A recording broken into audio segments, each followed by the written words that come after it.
Hello and welcome my dear students. I am Rushali ma'am from VM academy classes Nashik. हम देख रहे हैं हमारे 12th का chemistry chapter number 11 alcohols phenols and ether. इसका आज लेक्चर नंबर 9। आज का ये थ्योरी का लास्ट लेक्चर है। तो आज के लेक्चर में हमें देखने केमिकल प्रॉपर्टीज़ ऑफ ईथर। तो ईथर के केमिकल प्रॉपर्टीज़ हमें देखने डिटेल में, और उसके बाद एक छोटा सा टॉपिक है, हमें देखने uses of alcohols phenols and ether. तो चलो स्टार्ट करते हैं। Chemical properties of ether lecture number 9 chapter number 11 12th chemistry alcohols phenols and ether with VM academy Nashik. जो नेक्स्ट लेक्चर बनेगा उसमें हम देखेंगे एमसीक्यू, जेई के, नीट के और कुछ रेगुलर एमसीक्यू। तो चलो देखते हैं लेक्चर नंबर 9। तो चलो देखते हैं केमिकल प्रॉपर्टीज़ ऑफ ईथर।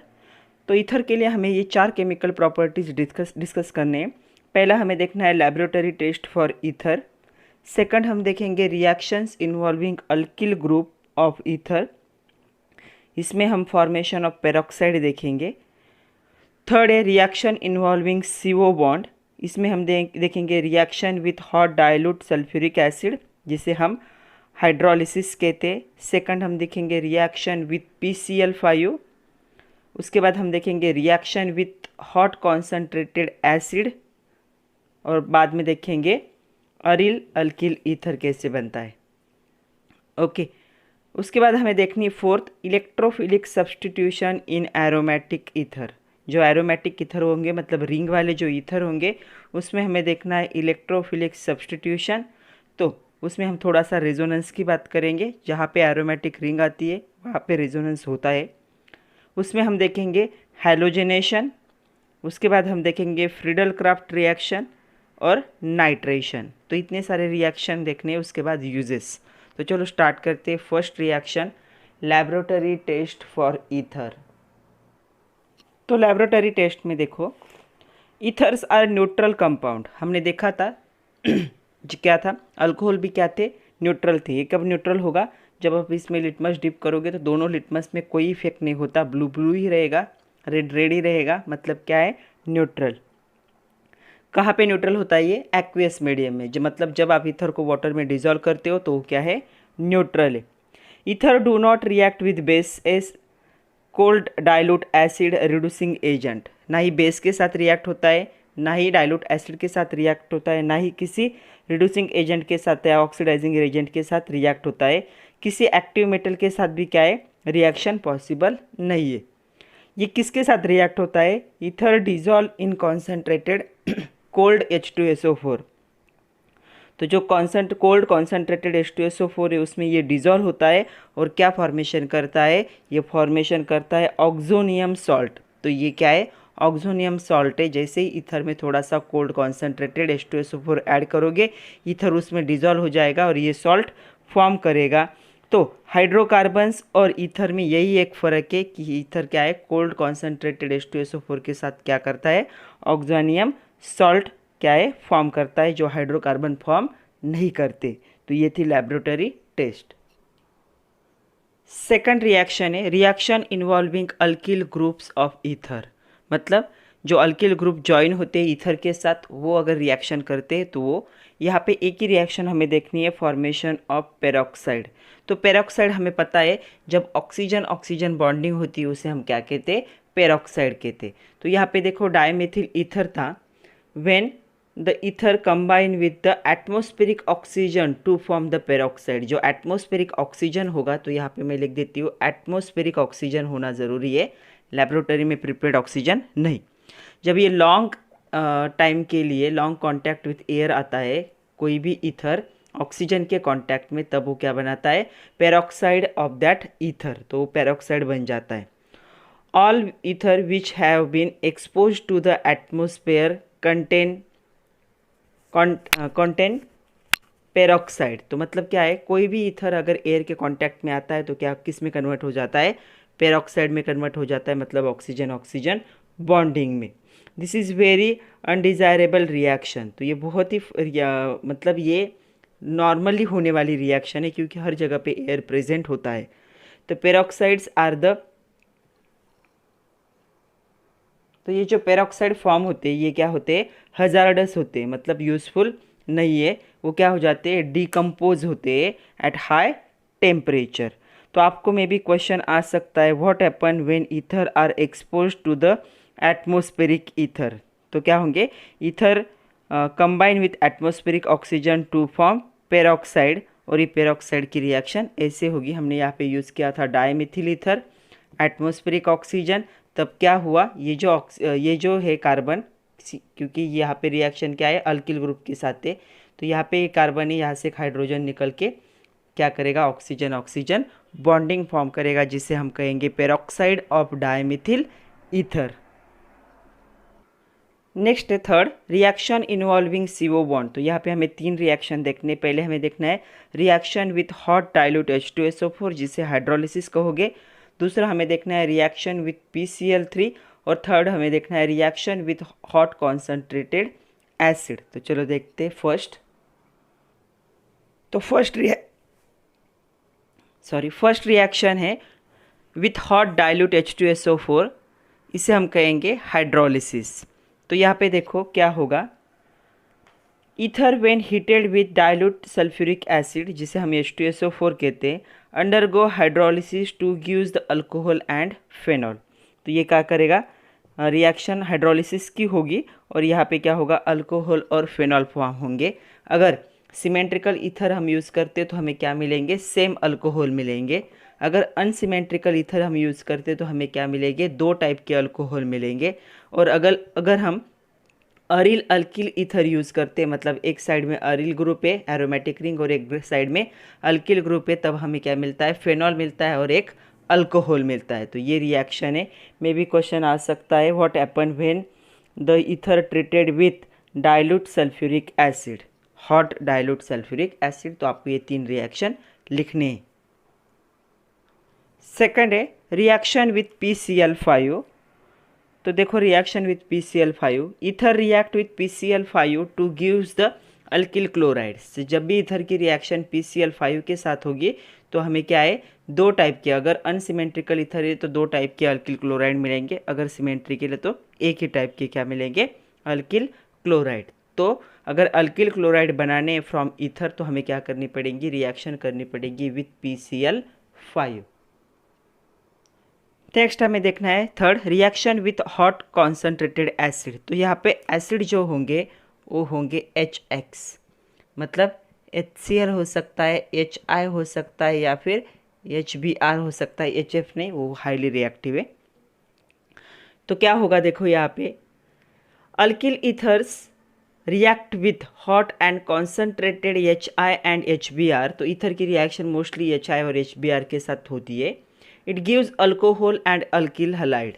तो यहाँ पे इनकी रिएक्शन होके क्या मिलेगा, अल्किल हलाइड मिलेगा और अल्कोहल मिलेगा। और अगर फिर भी उसमें हम थोड़ा सा एसिड ऐड करते हैं तो ये जो अल्कोहल है ये किस में कन्वर्ट हो जाएगा, देखो अल्कोहल में अगर थोड़ा सा और एसिड ऐड किया तो अल्कोहल किस में कन्वर्ट हो जाएगा, अल्किल हलाइड में कन्वर्ट हो जाएगा वापस। तो मतलब क्या है, अल्किल हलाइड क्या होंगे, इसके प्रोडक्ट होंगे। और जो रिएक्टिविटी होगी, जो रिएक्टिविटी का ऑर्डर होगा HX एसिड का, वो ऐसे होगा, ये तो हम लोगों को पता है।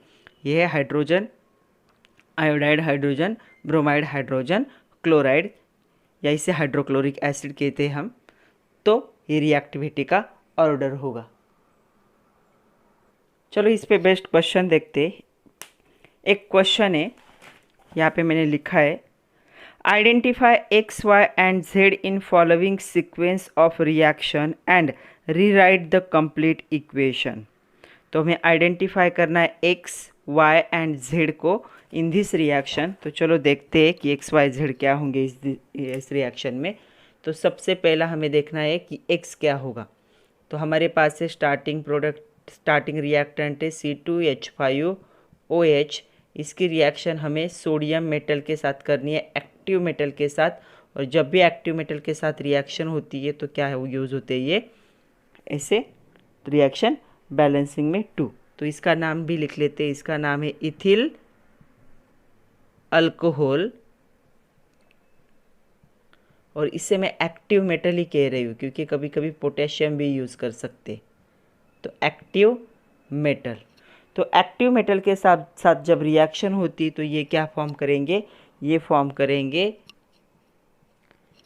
C2H5ONA। तो हमें पता है, लिखते नहीं है लेकिन यहाँ पे प्लस साइन होता है और यहाँ पे माइनस साइन होता है। इसे हम कहेंगे सोडियम इथॉक्साइड, सोडियम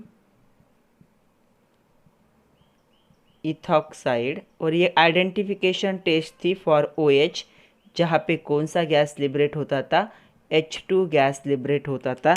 तो हमारा X हमें मिल चुका है, हमारा X क्या है, सोडियम इथॉक्साइड। ओके, अभी हम देखते हैं सेकंड रिएक्शन। हमारे पास है सोडियम इथॉक्साइड मतलब C2H5ONA। इसकी रिएक्शन हमें करनी है C2H5Br के साथ। ओके, तो ये था हमारा सोडियम इथॉक्साइड, राइट। और इसकी रिएक्शन हम कर रहे हैं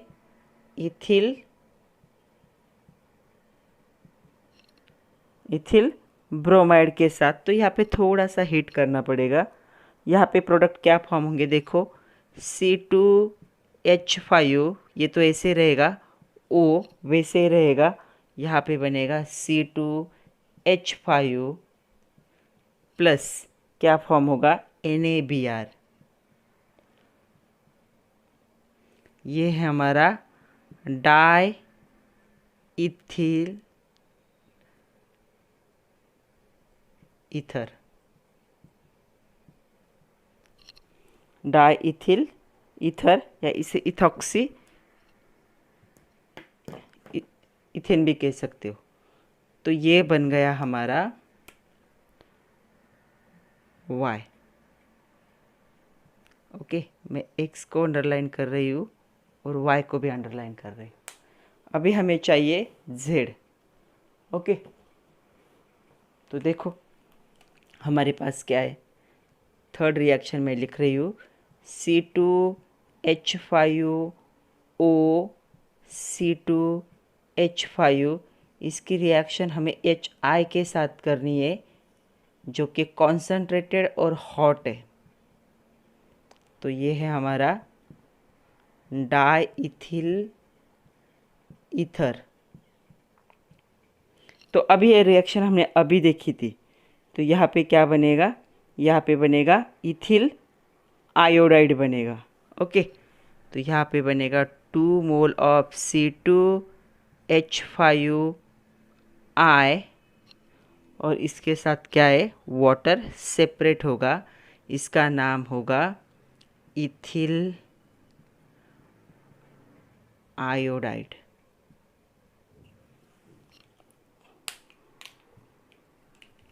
तो ये हो गया हमारा Z।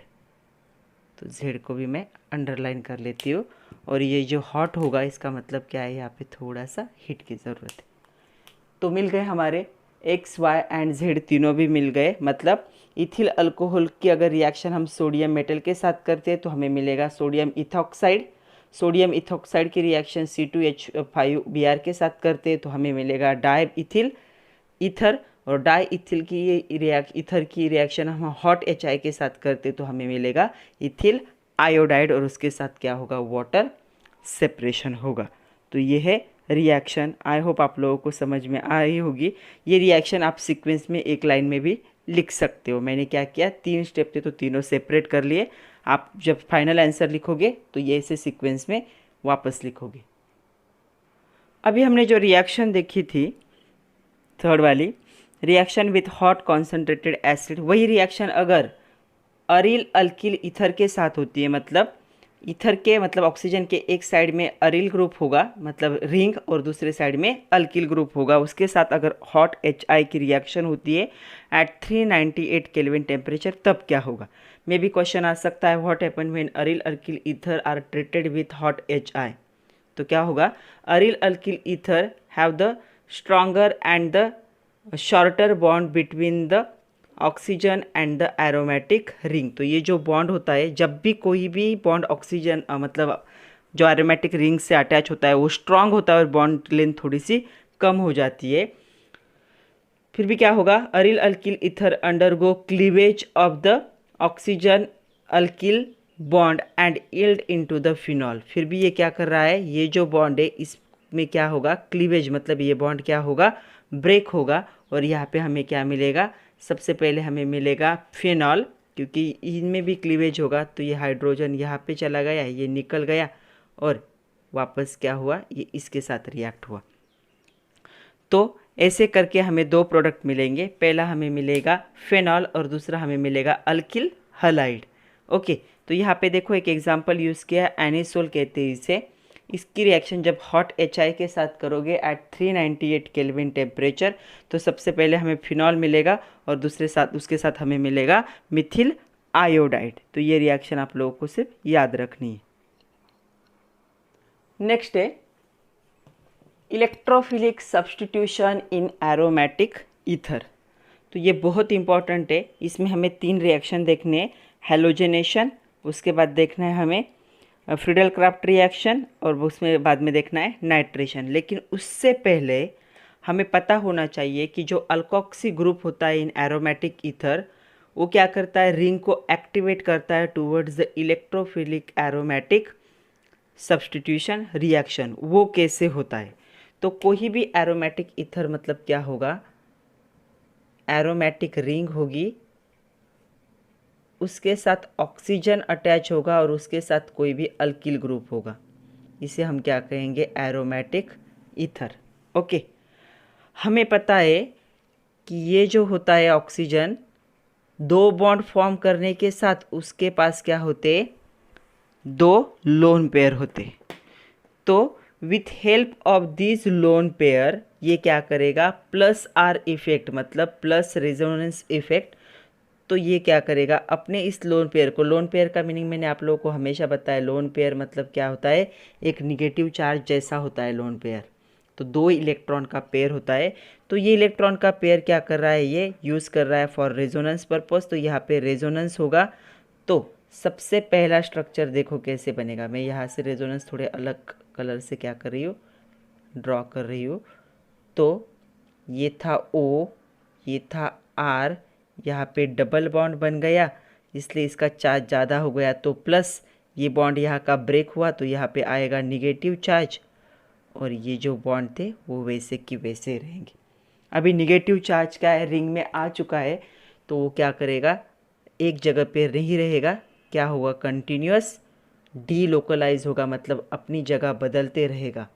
तो एक बार फिर से उसने अपनी जगह चेंज की, इसे हम कहते हैं रेजोनेंस। यहाँ पे था O R, यहाँ पे था प्लस चार्ज, ये प्लस नेगेटिव चार्ज यहाँ पे डबल बॉन्ड बना रहा है, यहाँ पे पुराना ही डबल बॉन्ड था और यहाँ का बॉन्ड ब्रेक हो रहा है, इसलिए यहाँ पे निगेटिव चार्ज आएगा। फिर से ये निगेटिव चार्ज डीलोकलाइज होगा, इस बॉन्ड को ब्रेक करके यहाँ पे चला जाएगा और यहाँ पे फिर एक स्ट्रक्चर बनेगा। तो यहाँ पे था O R पॉजिटिव चार्ज, ये था, यहाँ पे निगेटिव चार्ज ने डबल बॉन्ड बनाया और यहाँ पे ये डबल बॉन्ड ब्रेक होके ये स्ट्रक्चर बना। वापस क्या होगा, ये यहाँ पे चला जाएगा और ये यहाँ पे चला जाएगा। तो वापस क्या होगा, जो हमारा ओरिजिनल स्ट्रक्चर था वो ओरिजिनल स्ट्रक्चर हमें वापस मिलेगा। क्या था, O यहाँ पे था O R और इस पे कितने थे, 2 lone pair.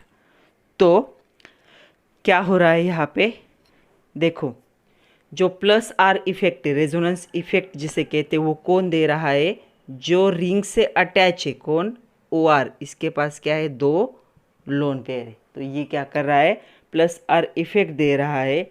Result in increase the electron density at para and 2 ortho position. तो इलेक्ट्रॉन डेंसिटी अगर देखोगे आप, निगेटिव चार्ज कहाँ कहाँ पे आया है, तो इसके रिस्पेक्ट में मैं अलग कलर से लिखती हूँ। तो ये हो गया ऑर्थो मेटा प्यारा, इस साइड से भी ऑर्थो मेटा प्यारा। तो देखो पहले रेजोनेंस में निगेटिव चार्ज कहाँ पे आया है, कौन से पोजीशन पे आया है, ऑर्थो। ओके, दूसरे रेजोनेंस में कौन से पोजीशन पे आया है, प्यारा। तीसरे रेजोनेंस में कौन से पोजीशन पे आया है, ऑर्थो, चौथे में वापस अपनी जगह पे, मतलब मेटा पोजीशन पे कभी भी निगेटिव चार्ज नहीं आता, इसीलिए मोस्टली रिंग में जो है वो मेटा पोजीशन पे सब्स्टिट्यूशन नहीं होता, इलेक्ट्रोफिलिक सब्स्टिट्यूशन। मतलब जहाँ जहाँ पे निगेटिव चार्ज गया है, एक बार यहाँ पे आया, एक बार यहाँ पे आया, एक बार यहाँ पे आया, पहली थी ऑर्थो पोजीशन, दूसरी थी पैरा पोजीशन, तीसरी अगेन थी ऑर्थो पोजीशन, तो इन तीनों पोजीशन पे सब्स्टिट्यूशन क्या हो जाता है, पॉसिबल होता है। तो एक बार फिर से सुनो, ये जो ग्रुप है ओ आर ग्रुप, ये क्या कर रहा है, रेजोनेंस इफेक्ट क्रिएट कर रहा है इन दिस रिंग, और इसका रिजल्ट क्या होगा, इलेक्ट्रॉन डेंसिटी कहाँ कहाँ इंक्रीज हो रही है, at the 1 para position and 2 ortho position of the ring. तो दो क्या है, एक पैरा पोजिशन और 2 ऑर्थो पोजिशन पे क्या हो रही है, वो इंक्रीज हो रही है। Hence alkoxy group in aromatic ether ring activating and ortho para direction group towards the electrophilic substitution. तो यहाँ पे क्या हुआ, इस रेजोनेंस की वजह से ये पोजीशन और ये पोजीशन क्या हो गई, इलेक्ट्रॉन क्या हुई, रीच हुई, तो वहाँ पे क्या है, इलेक्ट्रोफिलिक सब्स्टिट्यूशन के लिए क्या है, एक ऑप्शन क्रिएट हुआ है, एक्टिवेट हुआ है फॉर दैट पर्पज़। मतलब अभी हम जब ब्रोमिनेशन करेंगे, जब नाइट्रेशन करेंगे, तब आपके ग्रुप कहाँ अटैच होने की चांसेस है, ऑर्थो पोजीशन पे और पैरा पोजीशन पे। आ रहा है समझ में? तो क्वेश्चन कैसे होगा, अल्कोक्सी ग्रुप इन, ये अल्कोक्सी ग्रुप है, alkoxy group in aromatic ether, ये एरोमेटिक ईथर है, activate the ring towards electrophilic aromatic substitution, explain. तो ये एक्टिवेट कैसे करता है, with help of resonance plus are effect जिसे हम कहेंगे। इलेक्ट्रोफिलिक सब्स्टिट्यूशन इन एरोमेटिक ईथर, पहला हमें देखना है हैलोजनेशन। तो देखो हैलोजनेशन, इस पे क्वेश्चन आ सकता है एग्ज़ाम में, अगर क्वेश्चन आया तो 2 मार्क के लिए क्वेश्चन कैसे होगा, तो इस पे क्वेश्चन हो सकता है, what is the action of Br2 in acetic acid on anisole. तो हमें पता होना चाहिए ये एनिसोल है, Br2 इन एसिटिक एसिड। तो देखोगा, anisole undergoes bromination with bromine in acetic acid even in absence of ferric bromide catalyst. तो जनरली ब्रोमिनेशन के लिए फेरिक ब्रोमाइड कैटलिस्ट की ज़रूरत होती है ताकि ये ब्रोमीन ग्रुप क्या हो सके, Br ग्रुप अटैच हो सके, लेकिन यहाँ पे उसकी ज़रूरत नहीं है, क्योंकि ये जो बेंजीन रिंग है उसमें क्या हो रहा है, मिथॉक्सी ग्रुप क्या है, रेजोनेंस से एक्टिवेशन कर रहा है, तो एक्टिवेशन के लिए यहाँ पे कैटलिस्ट की ज़रूरत नहीं पड़ती। तो यहाँ पे हमें 2 प्रोडक्ट मिलेगी। हमने अभी देखा था रेजोनेंस में कि रेजोनेंस की वजह से क्या है, ये 2 ऑर्थो पोजीशन और ये पैरा पोजीशन क्या होती है, एक्टिवेट होती है फॉर द इलेक्ट्रोफिलिक सब्स्टिट्यूशन। तो यहाँ पे क्या हो रहा है, देखो अगर ये पैरा पोजीशन पे आता है तो दोनों ग्रुप अपोजिट साइड में होंगे, एक दूसरे को क्या है, स्टेरिक इंटरेक्शन नहीं दिखाएंगे, इसलिए ऐसा प्रोडक्ट बनने के चांसेस कितने, 90% है। और दूसरा क्या हो सकता है, इस पोजीशन पे Br लगे या इस पोजीशन पे Br लगे, दोनों का मीनिंग क्या होगा, सेम ही होगा। तो यहाँ पे मैंने ऐसे दिखाया, तो ये कितना होगा, 10%, क्योंकि इनमें कितना भी ना कहो तो भी थोड़ा सा क्या होगा, स्टेरिक इंटरेक्शन। तो 90% क्या है, यहाँ पे पैरा ब्रोमो एनिसोल बनेगा और 10% क्या बनेगा, ऑर्थो ब्रोमो एनिसोल, और इसे हम कहेंगे हैलोजनेशन। तो एनिसोल की रिएक्शन Br2 के साथ होगी, तो हमें 2 प्रोडक्ट मिलेंगे, 90% para bromo anisole and 10% ortho bromo anisole. देखते हैं सेकंड है नाइट्रेशन। पहला हमने देखा हैलोजनेशन, तो नाइट्रेशन में क्या होगा, जो एनिसोल होगा, नाइट्रेशन की रिएक्शन के लिए हमेशा क्वेश्चन आता है, how does anisole react with the mixture of concentrated nitric acid and concentrated sulphuric acid. तो आपको यहाँ पे इन दोनों का रिएक्शन, इन दोनों एसिड का रिएक्शन होके ये प्रोडक्ट फॉर्म होगा। तो anisole react with concentrated nitric acid in presence of concentrated sulphuric acid, जिसे हम नाइट्रेटिंग ग्रुप के, ये दोनों मिलके क्या है, नाइट्रेटिंग ग्रुप बनाते हैं, two gives a mixture of ortho nitro anisole and para nitro anisole. तो जहाँ पे 4 नाइट्रो है, मतलब ये क्या है, ये है पैरा नाइट्रो एनिसोल, और ये क्या है, ऑर्थो नाइट्रो एनिसोल। तो ये मेजर प्रोडक्ट बनेगा, ये क्या बनेगा, माइनर प्रोडक्ट। क्यों, बिकॉज स्टेरिक इंटरेक्शन। तो यहाँ पे क्या है, ये दोनों ग्रुप में स्टेरिक इंटरेक्शन हो सकता है, इसलिए माइनर प्रोडक्ट है। और मेजर प्रोडक्ट कौन सा बनेगा, एक ग्रुप इस साइड में और एक ग्रुप इस साइड में चला गया, तो यहाँ पे स्टेरिक इंटरेक्शन की इतनी चांसेस नहीं है, तो ये ग्रुप बनने, ये प्रोडक्ट बनने के ज़्यादा चांसेस होगी। तो आपको ऐसे लिखना है। नेक्स्ट हमें देखना है फ्रीडल क्राफ्ट रिएक्शन। तो फ्रीडल क्राफ्ट में दो रिएक्शन होते हैं। पहला होता है फ्रीडल क्राफ्ट अल्किलेशन और दूसरा होता है फ्रीडल क्राफ्ट असाइलेशन। तो पहले हम अल्किलेशन देखते हैं। तो यहाँ पे देखो क्या हो रहा है फ्रीडल क्राफ्ट अल्किलेशन में। The anisole react with the alkyl halide. तो ये अल्किल हलाइड है जहाँ पे मैंने मिथिल क्लोराइड यूज़ किया है in presence of anhydrous AlCl3। तो हमें क्या मिलेगा, अनहाइड्रस AlCl3 क्या है, एक लेविस एसिड है, कैटालिस्ट का काम करेगा। तो हमें दो प्रोडक्ट मिलेंगे, एक मिलेगा 4-मिथॉक्सीटोलून और दूसरा मिलेगा 2-मिथॉक्सीटोलून। तो 4-मिथॉक्सीटोलून पैरा ग्रुप क्या होता है, हमेशा मेजर प्रोडक्ट होता है, मोर स्टेबल होता है। अभी यहाँ पे क्या होगा, जब भी किसी रिंग से CH2 अटैच होता है, मतलब CH3 अटैच होता है, तो इसे हम क्या कहते हैं, इसे हम टोल्यून कहते हैं। तो टोल्यून की ये first position, second position, third position, fourth position. तो फोर्थ पोजीशन पे कौन सा ग्रुप आ गया है, मिथॉक्सी। तो इसके लिए इसका नाम क्या आ गया, 4-मिथॉक्सीटोल्यून। तो अभी आप ये भी क्या है, टोल्यून है। तो ये फर्स्ट पोजीशन, ये सेकंड पोजीशन, तो ये हो गया 2-मिथॉक्सीटोल्यून। ये मेजर प्रोडक्ट होगा और ये क्या होगा, माइनर प्रोडक्ट होगा। तो ये होगा अल्किलेशन, फ्रीडल क्राफ्ट अल्किलेशन। अभी हम देखते हैं फ्रीडल क्राफ्ट असाइलेशन, क्योंकि हमेशा एक क्वेश्चन आता है explain Friedel Craft alkylation and Friedel Craft acylation reaction for anisole. तो दूसरा देखते हैं हम असाइलेशन। तो देखो यहाँ पे जो असाइलेशन होगा, फ्रीडल क्राफ्ट असाइलेशन, वहाँ पे देखो क्या होगा, यहाँ पे anisole react with acetyl acyl chloride, या इसे एसिटिल क्लोराइड भी कह सकते हो, in presence of AlCl3 anhydrous AlCl3 catalyst. तो क्या पे यहाँ पे दो प्रोडक्ट फॉर्म होंगे, पहला होगा 4-मिथॉक्सी एसिटोफिनॉन और दूसरा होगा 2-मिथॉक्सी एसिटोफिनॉन। तो ये एसिटोफिनॉन ग्रुप है, ये मेन ग्रुप होगा। फोर्थ पोजीशन पे क्या है, मिथॉक्सी ग्रुप, और ये एसिटोफिनॉन मेन ग्रुप है। सेकंड पोजीशन पे क्या है, मिथॉक्सी ग्रुप। तो ये बन गया मेजर प्रोडक्ट और ये बन गया माइनर प्रोडक्ट। तो ये हो गया फ्रीडल क्राफ्ट रिएक्शन। तो जो तीनों रिएक्शंस थे, तो तीनों रिएक्शंस अभी हम देख चुके हैं। अभी कुछ क्वेश्चन करते जो बहुत इंपॉर्टेंट है। हमारे पास एक क्वेश्चन है, एक्सरसाइज का क्वेश्चन है। एन ईथर, उसे नाम दिया है C5H12O when heated with access of hot HI। तो मैं यहाँ पे लिख रही हूँ, ईथर दिया है, सिर्फ नाम दिया है, फॉर्मूला नहीं दिया है, H12O when heated with access hot HI के साथ अगर उसकी रिएक्शन करोगे, तो क्वेश्चन बड़ा इसलिए मैं लिख नहीं रही हूँ, पढ़ रही हूँ। Produce 2 alkyl halides which on hydrolysis form compound B and C। तो यहाँ पे क्या होगा, हाइड्रोलिसिस की हेल्प वजह से ये क्या होंगे, यहाँ पे क्या बनेगा, यहाँ पे दो अल्किल हलाइड बनेंगे। तो यहाँ पे मैं अल्किल हलाइड लिख रही हूँ, और ये दोनों भी क्या होंगे, हाइड्रोलिसिस से A और B फॉर्म करेंगे। ओके, उसके बाद देखो, to form the compound B and C, नहीं, B एंड C फॉर्म करेंगे, B+C फॉर्म करेंगे। ओके, तो ये यहाँ पे जो दोनों फॉर्म होंगे उसे हम क्या कहेंगे, A कहेंगे। ओके,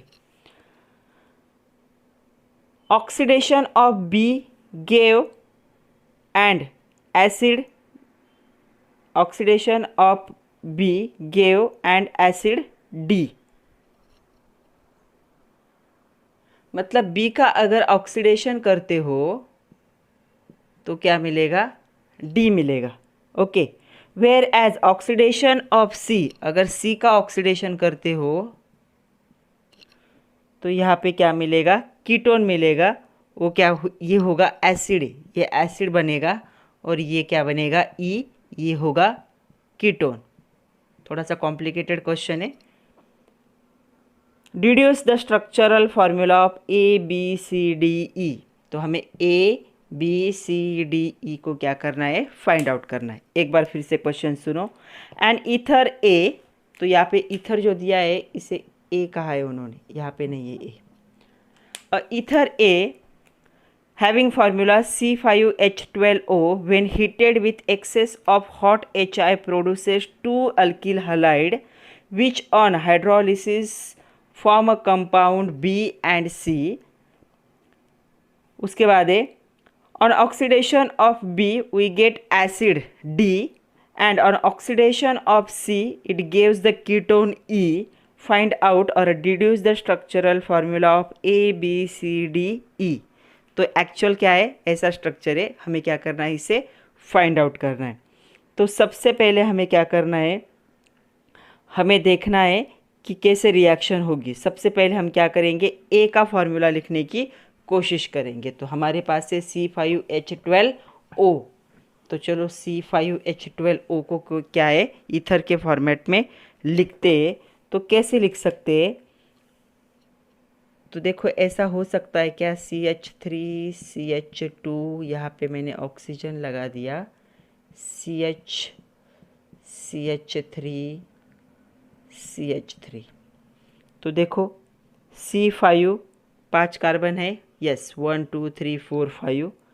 उसके बाद है H12 3 + 3 + 3 9 10 11 12, ओके, एंड 1 ऑक्सीजन। तो ये बन गया हमारा C5H12O। ये क्या है, हमारा ईथर है, ओके। इसकी रिएक्शन हमें करनी है हॉट HI के साथ पहले। तो ये हमारा एक्चुअल में क्या है, ये हमारा ए, ओके।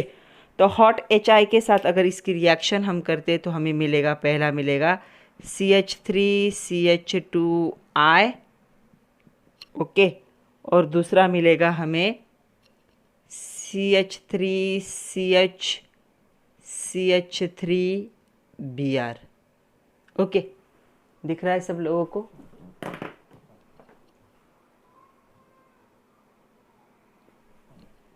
तो ये मिल गया Br। नाउ अभी यहाँ पे क्या होने वाला है, इन दोनों का हाइड्रोलिसिस करना है हमें, ओके। तो हाइड्रोलिसिस इसका हम करेंगे NaOH के साथ।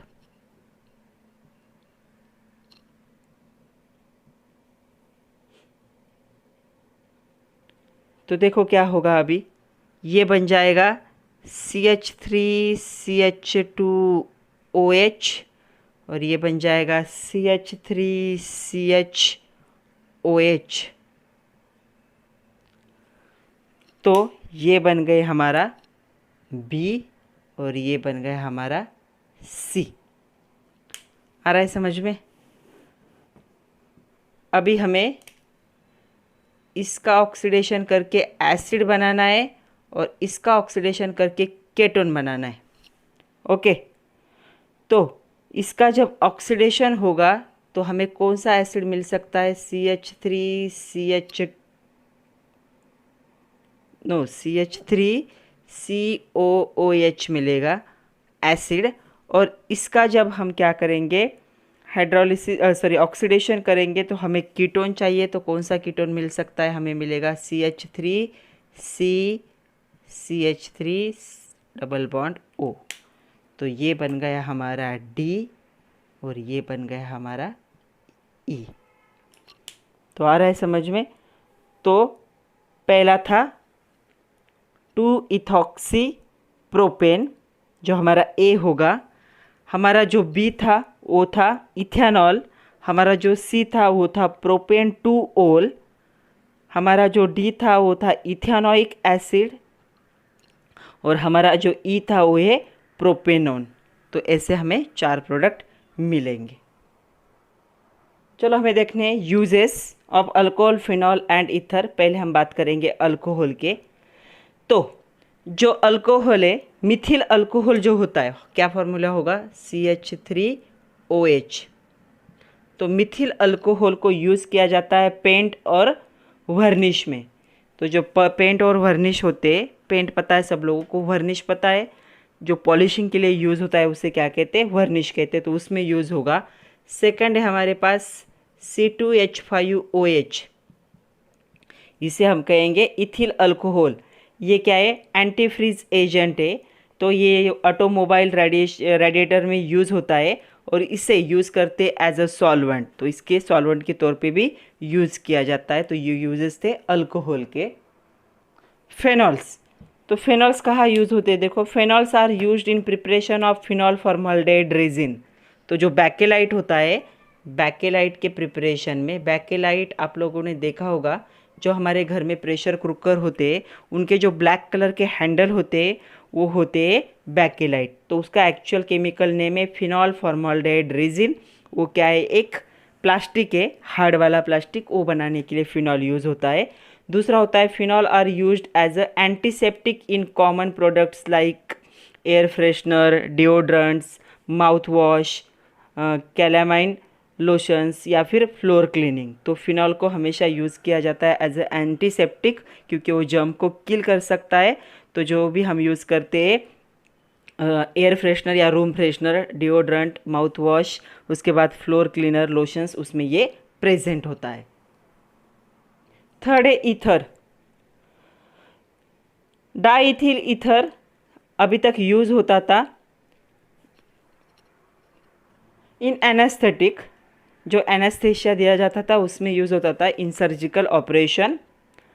जो इथिल ईथर है, डाईथिल ईथर, इसे यूज़ करते थे as a solvent in Grignard reagent. तो हमने देखा है ग्रिग्नार्ट रिएजेंट कैसे बनता है। Fats and waxes and oil, जो फैट और वैक्स और ऑयल बनाने की प्रोसेस होती है उसमें भी यूज़ होता है एज अ सॉल्वेंट। तो इसके दो यूज़ है, पहला है ये जनरल एनेस्थेटिक के तौर पे यूज़ होता था और दूसरा यूज़ होता था एज अ सॉल्वेंट। तो ये था बच्चों, ये यहाँ पे ये चैप्टर हमारा ख़त्म हो चुका है, chapter number 11 alcohols, phenols and ether. जो नेक्स्ट चैप्टर होगा मैं जल्दी स्टार्ट करूँगी केमिस्ट्री का, उससे पहले इस चैप्टर के हमें एमसीक्यू देखने हैं। तो जो नेक्स्ट वीडियो मैं बनाऊँगी उसमें हम देखेंगे एमसीक्यू ऑफ नीट जेई, और उसके साथ जो रेगुलर आपके एग्ज़ाम में आने की चांसेस होंगे एमसीक्यू के, तो वो सारे एमसीक्यू हम कवर करेंगे। तब तक के लिए पढ़ते रहिए, खुद का ख्याल रखिए, रिएक्शन की लिख के प्रैक्टिस कीजिए। Thank you very much my dear students.